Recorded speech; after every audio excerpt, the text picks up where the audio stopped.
warahmatullahi wabarakatuh. Bismillahirrahmanirrahim.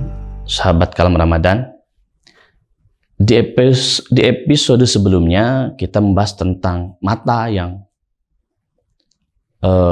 tidak akan bersedih di yaumul qiyamah nanti. Saya sekarang ingin sedikit mengupas tentang bacaan istighfar dan nilai hikmahnya. Sebelumnya ada sebuah cerita seorang ulama namanya Al-Hasan. Itu didatangi oleh masyarakat lah ya, katakan masyarakat, yang meminta pandangan, juga meminta doa kepadanya. Dan macam-macam kelompok masyarakatnya. Yang satu, dia bercerita tentang kehidupannya yang sulit, yang dia kemudian tidak memiliki kehidupan secara ekonomi yang baik, susah secara ekonomi. Jawabnya, kata Al-Hasan, istaghfirillah, bacalah istighfar kepada Allah.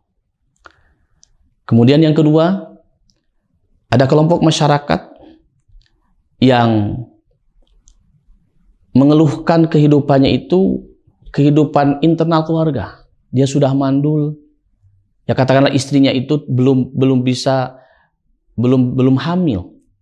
Sudah beberapa tahun pernikahan, ternyata belum dikaruniai putra atau putri oleh Allah Subhanahu wa taala.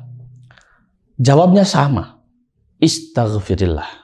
Dan satu lagi, Al-Hasan didatangi oleh seorang petani yang mengeluhkan ketika lahan pertaniannya yang tidak kunjung subur atau hasilnya tidak pernah maksimal.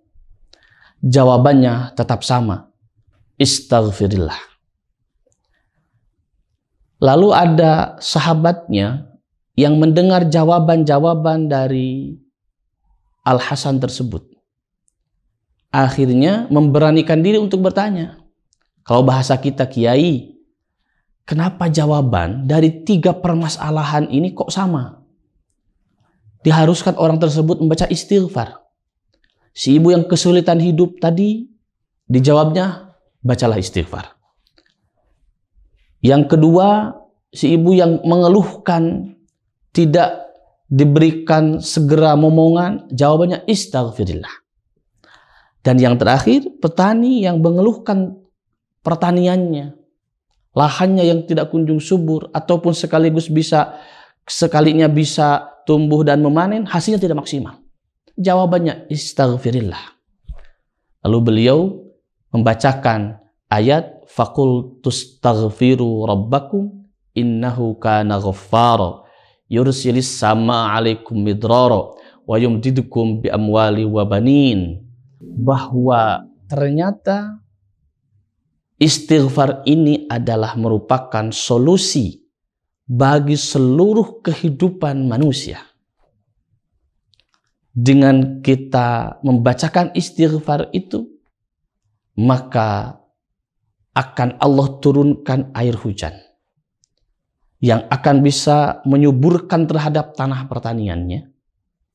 Bahkan kemudian dari hal tersebut akan menjadi orang tersebut yang tadinya tidak memiliki harta, tidak memiliki kekayaan. Dia bisa memanfaatkan dengan kesuburan tanahnya itu, meningkatnya perekonomiannya. Bahkan bi amwali wa banin, anaknya juga bisa kemudian bertambah.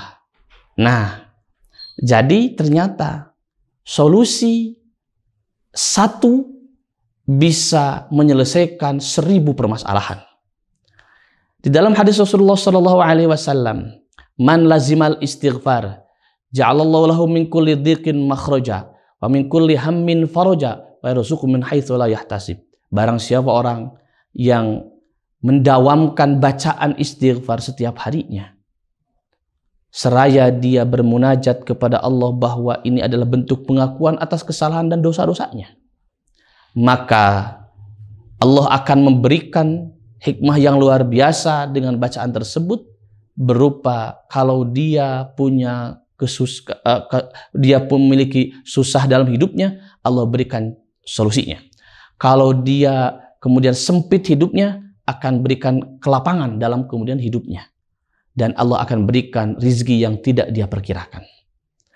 Nah, ternyata istighfar ini adalah sebagai bentuk nilai bahwa kita ini adalah makhluk yang lemah. Dan kita senantiasa meminta permohonan kepada Zat yang Maha Kuat. Karena ini bentuknya merendahkan diri kita. Man tawadhu'a rafa'ahullah. Orang yang merendahkan dirinya, orang yang menjaga akhlaknya, merasa dirinya adalah orang yang hina di hadapan Allah, Allah akan angkat derajatnya. Sehingga di malam-malam Ramadan itu yang paling utama adalah membacakan bacaan-bacaan istighfar. Sampai ada bacaan Sayyidul Istighfar. Allahumma anta rabbi, la ilaha illa anta, khalaqtani wa ana abduka, wa ana ala ahdika wa'dika mastata'tu a'udzubika min syarri ma sana'tu abu'u laka bi ni'matika alayya wa abu'u bi dzambi faghfirli fa innahu la yaghfiru dzunuba illa ant. Bacakan itu di waktu malam, bentuk pengakuan kita akan akan adanya Allah Subhanahu wa taala, akan rahmatnya Allah Subhanahu wa taala, bentuk pengakuan kita akan dosa-dosa kita kepada Allah Subhanahu wa taala. Insyaallah itu akan menjadikan kita semakin dekat kepada Sang Maha Pencipta, Sang Maha Rahman Rahim, Allah Subhanahu wa taala. Assalamualaikum warahmatullahi wabarakatuh.